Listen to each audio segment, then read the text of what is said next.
안녕하세요. 저는 쌍둥이 딸과 함께 살고 있는 돌싱 엄마입니다. 저는 천벌받는다는 말을 믿지 않던 사람이었어요. 그런데 2달 전 천벌받은 사람을 봤습니다. 바로 제 전남편이요. 그 이야기를 한번 해보려고 해요. 지금 제 딸들은 올해 6살이 됩니다. 참 다사다난한 시절이었어요. 전남편은 소위 말하는 완벽한 남편입니다. 관리하는 것을 좋아해 항상 꾸미고 다녔어요. 연애하던 시절에도 저와 함께 길을 걸어가다가도 번호 좀 알려달라는 제안을 하는 여자들이 수두룩했죠. 전 남편이 정말 잘생겼었거든요. 심지어 직업도 선생님이었어요. 시댁도 부유한 편에 속했죠. 처음 전 남편을 만나게 된 계기는 남편이 저를 졸졸졸 쫓아다녔습니다. 제가 부모님의 외모에 좋은 점만 그대로 쏙 빼닮아서 예쁜 편이에요. 거기다 스스로 관리하는 것을 게을리하지 않아 항상 몸무게도 48kg을 유지했고요. 전 남편은 제 조카의 담임 선생이었습니다. 오빠와 새언니의 부탁으로 제가 조카를 데리러 간 적이 한 번 있었는데 그때 제게 번호를 달라고 하더군요. 저도 잘생겼던 전 남편의 외모에 끌려 우리는 만나게 되었습니다. 제 직업도 약사였기 때문에 꿀리지 않는 조건이었어요. 저희 집도 의학에 종사하는 집안이어서 넉넉했거든요. 그는 잘생긴 외모만큼이나 성격도 엄청나게 다정다감했습니다. 항상 공주처럼 절 대해주었어요. 바람 불면 날아갈까, 쥐면 으스러질까, 전전긍긍하는 모습에 저도 더욱 깊게 사랑하게 되었고 저의 미래를 맡길 수 있을 것만 같았죠. 그렇게 저는 로맨틱한 프로포즈에 승낙에 대답을 했고 우리는 결혼까지 하게 되었습니다. 전 남편의 집은 대대로 교육자의 집안이었고 저는 대대로 의학계에 종사했던 집안이었기 때문에 잘난 집안의 자식끼리 잘 만났다며 결혼까지 일사천리로 진행이 되었어요. 주위에서 많은 부러움을 사기도 했죠. 그래서였을까요? 저의 모든 행복 또한 한 번에 와르르 무너졌답니다. 시어머니는 점을 보는 것을 참 좋아하세요. 특히 자주 가시는 점집이 있는데 그곳은 용하기로 아주 소문난 곳이라고 하더라고요.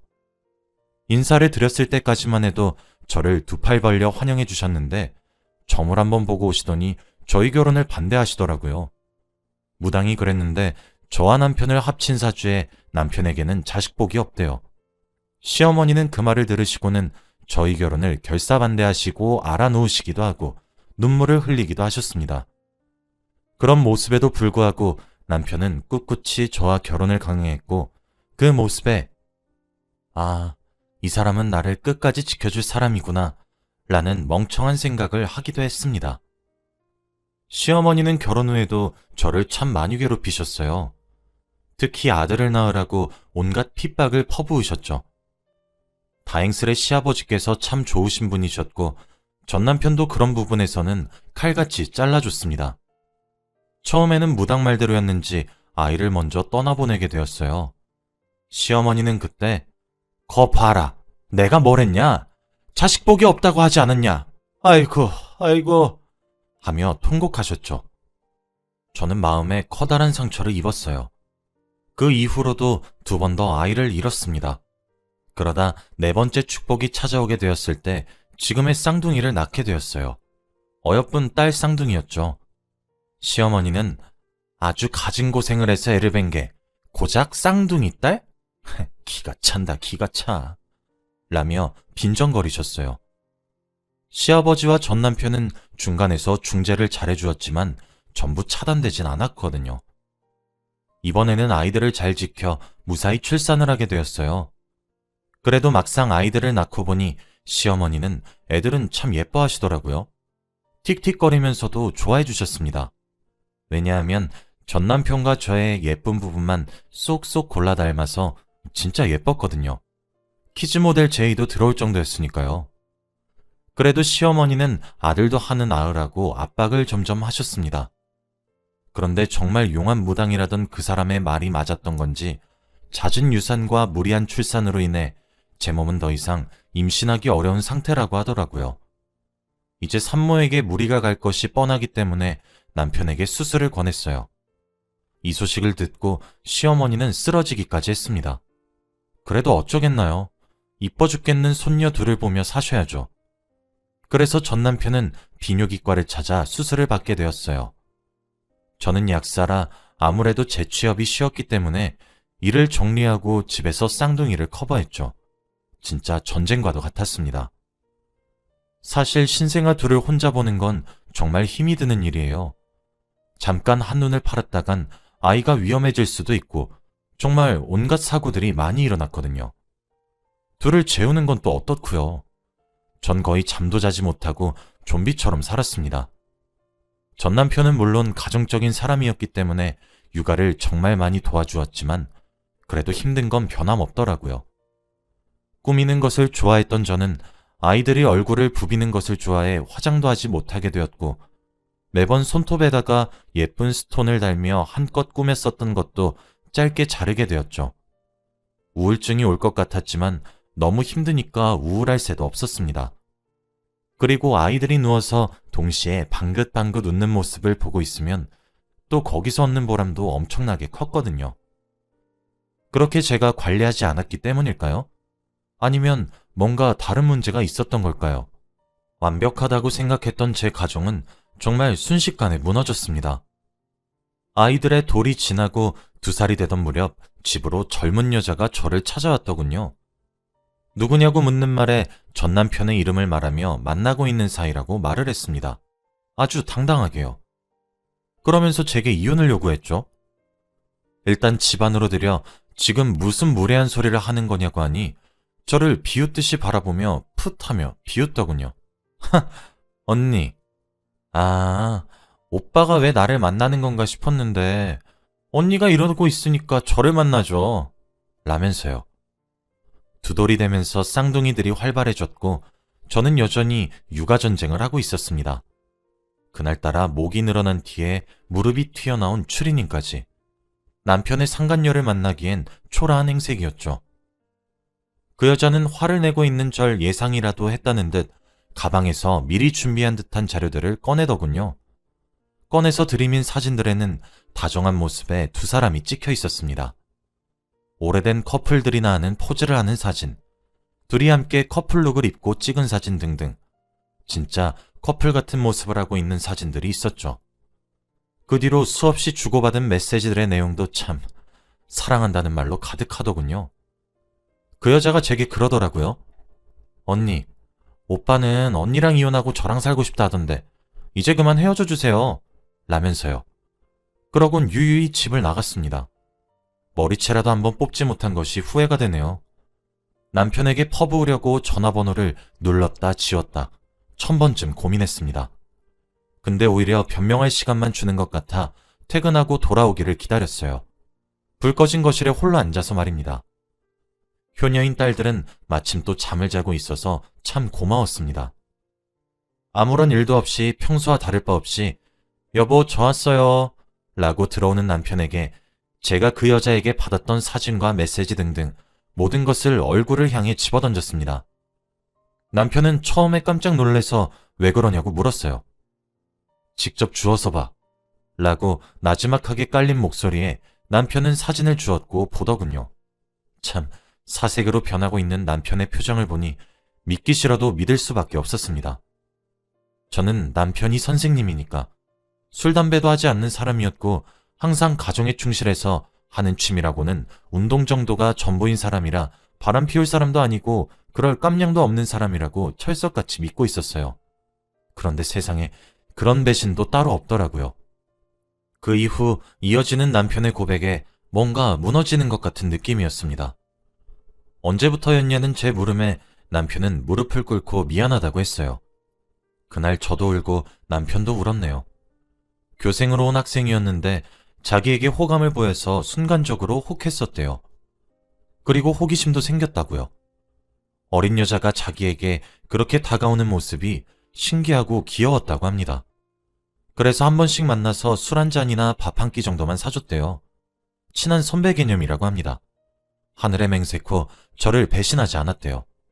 한 번만 눈 감고 넘어가주면 평생 제게 잘하고 살겠대요. 이렇게 완벽하게 화목한 가정을 깨고 싶지 않다고 했죠. 결혼하기 전 처녀였던 시절엔 남편이 바람폈단 이야기를 듣고도 이혼하지 않는 여자들이 참 멍청하게 보였어요.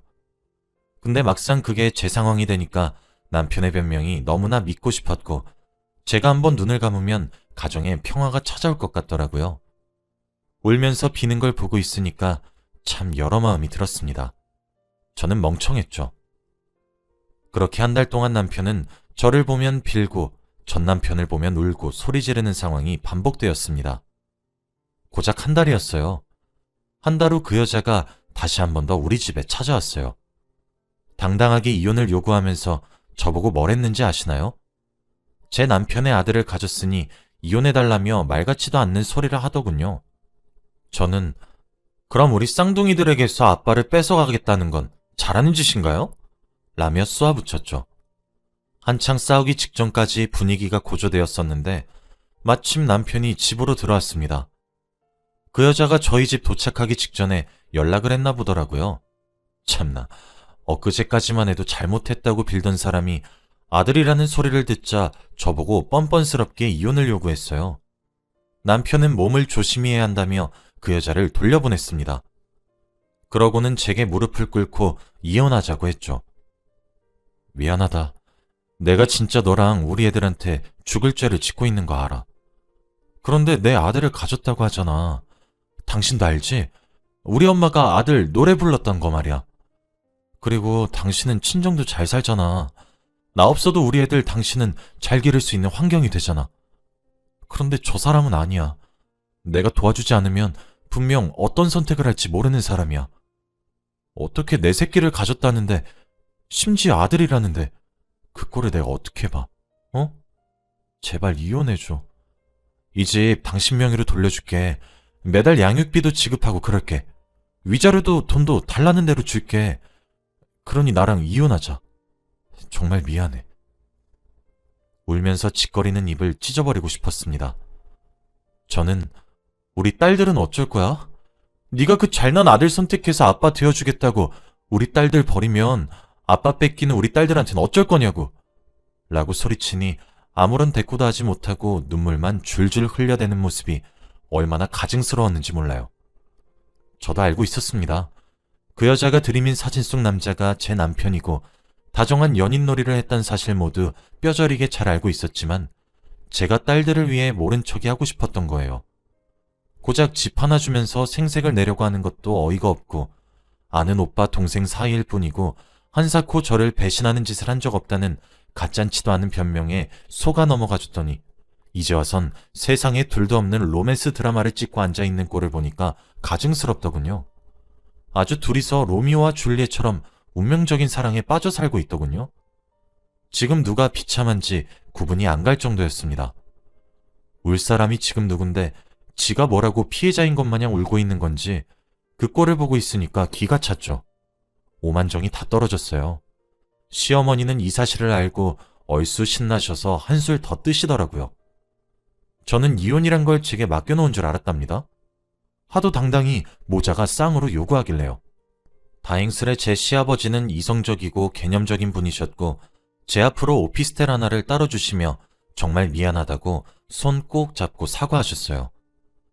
저도 시아버지는 항상 제 편이 되어주시려 노력하셨던 것을 잘 알고 있었기 때문에 시아버지께 다른 감정은 안 들었습니다. 그리고 이미 시아버지께서 아무리 화를 내고 달래봐도 그 모자는 쌍으로 들은 채도 하지 않더군요. 시아버지는 세아가 미안하구나. 내가 자식을 잘못 키워 귀한 딸 마음에 비수를 여러 개 꽂았구나. 물론 그 모든 것이 이깟돈으로 보상되지 않을 거란 사실을 나는 뼈저리게 알고 있어. 하지만 우리 손녀들을 위해 내가 이런 거라도 줄 수 있게 허락해 주겠니? 내가 너를 볼 면목이 없어. 정말 미안하구나. 하시며 눈물을 흘리셨죠. 저는 이런 시아버지면 몰라도 저 미친 모자를 내 소중한 공주님들의 할머니와 아빠로 둘 바에야 이혼이 100번 1000번 낫겠다는 생각이 들었습니다. 그냥 절대 이혼도 해주지 말고 그 여자는 미혼모인 채로 그 여자가 낳은 아들은 호적에 올리지도 못한 채로 살게 할까 싶었는데 그럼 제 속이 정말 썩어 문드러질 것 같더라고요. 자신의 아들을 가진 여자와 함께 살고 싶다고 눈물을 흘리는 남자를 제 곁에 붙잡아서 제 인생을 갉아먹으면서 복수를 하면 제 속이 더 나아질 것 같지도 않았습니다. 어차피 저는 평생 배신과 미칠 것 같은 감정 사이에서 헤맬 게 뻔했죠. 이 모든 사실을 알게 된 친정에서도 한바탕 난리가 났어요. 제 오빠가 남편을 얼마나 혼쭐을 냈는지 모릅니다. 그땐 속이 시원했어요. 사실 오빠를 말렸지만 내심 한 대 더 패주길 바랬었죠. 그렇게 저는 아이들과 저를 위해 이혼을 하게 되었습니다. 저희는 소송이 아니라 조용히 협의 이혼을 했어요. 저희의 신혼집이었던 곳은 제 명의로 바뀌었고 저희가 결혼 시작을 기념으로 샀던 자동차도 제가 가지게 되었죠. 또 시아버지가 오피스텔도 제게 주셨답니다. 이게 아무래도 둘 사이에 아이가 있다 보니 협의할 사항이 한둘이 아니더라고요. 그치만 결혼을 준비했었던 것보다 수월했습니다. 양육비는 달에 200만 원으로 합의했어요. 선생님 월급이 빤한데 시댁에서 주시겠다고 했다더군요. 아이 얼굴은 한 달에 한 번씩 보여달라는 말에 보여주기 싫다고 바람나서 버린 아빠 뭐가 교육상 좋겠냐며 2달에 한 번씩 보기로 합의도 했죠. 이혼 후 집과 차를 팔고 친정에 들어갔습니다. 부모님이 무조건 들어오라고 성화를 내셨거든요. 귀하게 키운 딸이 부모님 가슴에 대못을 박은 것도 모자라 염치 없이 기대는 것 같아 정말 초라했습니다. 그런 저를 부모님과 새언니, 우리 오빠는 모두 따뜻하게 안아주었어요. 그렇게 저는 상처를 점점 극복해 나갔습니다. 사실 극복 과정들이 아름답진 않았어요. 아이들을 돌본다고 집에 있으니까 사람이 딱 미치겠더라고요. 괜찮다 싶다가도 울컥울컥 올라오는 제 화가 주체되지 않았고 우울해서 예민한 모습을 보이는 저를 보고 마음 아파하시는 가족들에게도 미안했어요. 너무 곱게 헤어져 준 것 같아서 둘이 행복해야 할 미래를 생각하면 자다가도 벌떡 일어나서 딱 돌아버릴 것 같았죠. 원래 아이들을 학교에 보내고 복직을 하려고 했습니다. 그런데 그런 부정적인 감정을 품고 있으니 아이들에게도 영향이 가더라고요. 그래서 그냥 아이들이 유치원을 다니기 시작할 때 저도 복직을 했죠. 딱 2년이 더 걸렸어요. 밖에서 일도 하고 사람도 만나고 그러니 점점 괜찮아지더라고요. 울컥거리는 감정은 그대로였지만 빈도는 참 많이 줄었죠. 2달 전 남편을 만났습니다. 아이를 보여주는 달이었거든요. 그런데 잠시 시간이 되냐고 할 말이 있다고 저를 붙잡더라고요. 아무래도 이제 조금만 있으면 아이들이 학교에 입학을 하는 나이니까 교육 문제인가 싶어 아이들을 먼저 집으로 올려보내고 근처 조용한 찻집에 갔어요. 그런데 남편이 제게 다시 합칠 마음이 있냐고 하더라고요. 제가 무슨 말 같지도 않은 소리야 라고 쏘아붙이고 자리를 뜨려고 했죠. 그런데 저를 붙잡고 하는 말이 나 지금 사실 이혼 소송하고 있는 중이야. 내가 당신이랑 우리 딸들을 버려서 우리 화목한 가정을 버려서 이렇게 천벌을 받나 보다. 올해 4살인 아들이 점점 커가면서 날 너무 안 닮아가더라. 설마 싶었어. 일단 나랑 내 현재 와이프와의 시작도 정상적인 관계는 아니었으니까. 정말 설마 하는 심정이면서도 아니겠지 했어. 침자검사를 의뢰했거든. 아들도 나랑 같은 혈액형이라서 한치 의심도 안 했어. 근데 너무 안 닮았길래 진짜 확인사살하는 마음이었어. 친자검사를 의뢰하면서도 죄스럽고 그랬다고. 근데 내 친자가 아닐 확률이 97%가 넘는다더라. 와이프한테 캐물어보니 그 당시에 나랑 어떤 남자를 동시에 만나고 있었대. 아마 나 말고 다른 남자의 아이였는데 둘 중에 한 명이 아빠일 거고 둘 다 혈액형이 A형이라서 찍은 거래. 사다리 게임에서 나랑 다른 남자 이름을 써놓고 하나 찍어서 걸렸던 사람이 그게 바로 나였대. 그래서 지금 이혼 소송을 하고 있어.